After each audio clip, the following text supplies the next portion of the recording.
एका बैठकीसंदर्भात सध्या राजकीय वर्तुळात मोठी चर्चा सुरू आहे। युबीटीच्या खासदारांची एकनाथ शिंदे यांच्याबरोबर बैठक झाली असल्याची एक चर्चा सुरू आहे आणि या बैठकीमध्ये काही चर्चाही झालेली असेल। यामध्ये पुन्हा एकदा राजकीय भूकंप घडणार का या बैठकीमुळे अशा प्रकारचं वातावरण सध्या राजकारणामध्ये निर्माण झालेले आहे। शिवसेना युबीटीच्या खासदारांची शिंदेंसोबत ही बैठक झालेली आहे, मात्र अर्थातच यावर प्रतिक्रिया येऊ लागलेल्या आहेत। बुधवारी रात्री ही भेट झाल्याची चर्चा आहे, मात्र यानंतर खासदारांनी युबीटीच्या काही प्रतिक्रिया दिलेली आहे। यामध्ये उद्धव ठाकरेंची साथ कधीच सोडणार नाही खासदार अरविंद सावंत यांनी प्रतिक्रिया दिली आहे, तर गळा चिरला तरी पक्ष सोडणार नाही असं अरविंद सावंत यांनी म्हटलंय। आणि याच संदर्भात स्पष्टीकरणासाठी आता काही वेळामध्ये अरविंद सावंत पत्रकार परिषद घेणार आहेत। काय नेमकी त्यांची भूमिका आहे आणि या संदर्भात या चर्चा सध्याच्या राजकीय वर्तुळात या बैठकीसंदर्भात सुरू आहे, याबाबत काय नेमकं स्पष्टीकरण अरविंद सावंत देतात हे बघणं महत्त्वाचं ठरणार आहे। तर आपण या बैठकीमध्ये नव्हतोच, मुळी भेटीची ही बातमी पेलली असल्याची प्रतिक्रिया त्यांनी दिली आहे।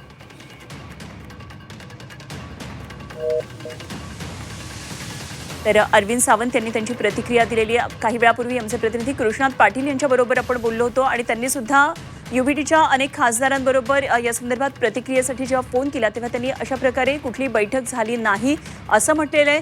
त्याचप्रमाणे खासदार वाजे यांच्याबरोबर आपण बोललो आणि त्यांनी सुद्धा झी24 तासला थेट प्रतिक्रिया दिलेली आहे की अशी कुठली बैठक झाली नाही, मी कुठल्याही बैठकीत नव्हतो असं त्यांचं म्हणणं आहे। मला कोणी संपर्क केलेला नव्हता, मात्र एकंदरीतच राजकीय वातावरण सध्या ढवळून निघेल अशी ही मोठी बातमी आहे। राजकारणातली सगळ्यात महत्त्वाची बातमी, उपमुख्यमंत्री एकनाथ शिंदे यांनी युबीटीच्या खासदारांची बैठक घेतलेली आहे असं कळतंय आणि ऑनलाईन बैठकीद्वारे काही खासदार उपस्थित होते तर काही प्रत्यक्ष उपस्थित होते असंही कळतं आहे।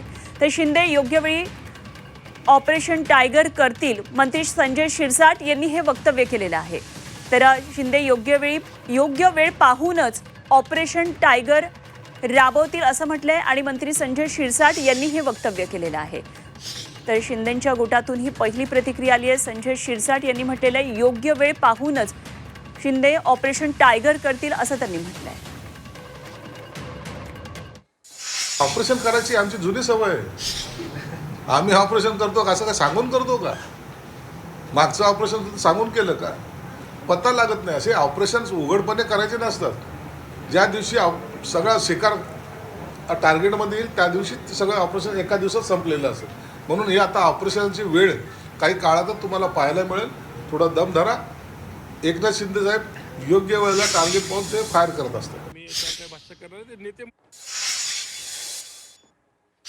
तर ऑपरेशनची योग्य वेळ काही वेळातच तुम्हाला कळेल असं संजय शिरसाट यांनी म्हटलेलं आहे। ऑपरेशन करण्याची जुनी सवय आहे आमची आणि आम्ही ऑपरेशन सांगून करत नाही, तर मागचा ऑपरेशन आम्ही सांगून केलं होतं का असा सवालही त्यांनी केला। तर असे ऑपरेशन उघडपणे करायचे नसतात, त्यामुळे योग्य वेळ पाहूनच शिंदे ऑपरेशन टायगर राबवतील असं त्यांनी म्हटलेलं आहे। तर ज्या दिवशी शिकार टार्गेटमध्ये येईल त्या दिवशी हे ऑपरेशन होईल, एका दिवसात हे ऑपरेशन संपलेलं असेल असं संजय शिरसाट यांनी म्हटलंय।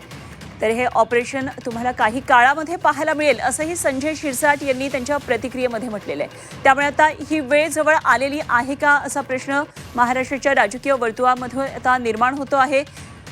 एकनाथ शिंदे यांनी शिवसेना युबीटीच्या खासदारांची बैठक घेतलेली असल्याचं कळतं आहे। या बैठकीसाठी युबीटीचे काही खासदार हे प्रत्यक्ष उपस्थित होते त्यांच्या निवासस्थानी, तर काही जण मात्र ऑनलाईन या बैठकीसाठी उपस्थित होते असंही कळतं आहे। त्यामुळे राज्यामध्ये आता लवकरच ऑपरेशन टायगर पाहायला मिळणार का याबाबत राजकीय वर्तुळामध्ये चर्चा सुरू झालेली आहे। तर दिल्लीमध्ये काही खासदार हे ऑनलाईन सुद्धा बैठकीला उपस्थित होते आणि या संदर्भात काही खासदारांबरोबर चर्चा करण्यासाठी त्यांची प्रतिक्रिया देण्यासाठी झी24 तासने संपर्क केला होता। यामध्ये राजाभाऊ वाजे खासदार आपल्याबरोबर काही वेळापूर्वी जोडले गेलेले होते। त्यामध्ये या फोनमध्ये त्यांनी सांगितलेलं होतं की आमची अशा प्रकारे कुठली चर्चा झालेली नाही, अशा बैठकीचं मला निमंत्रण नव्हतं आणि अशी बैठक झाल्याचं मला माहिती नाही असं त्यांनी सांगितलं। मात्र अत्यंत कमी शब्दांमध्ये त्यांनी प्रतिक्रिया दिली, मात्र त्यांनी नाकारल्याचं सुद्धा दिसलं नाही।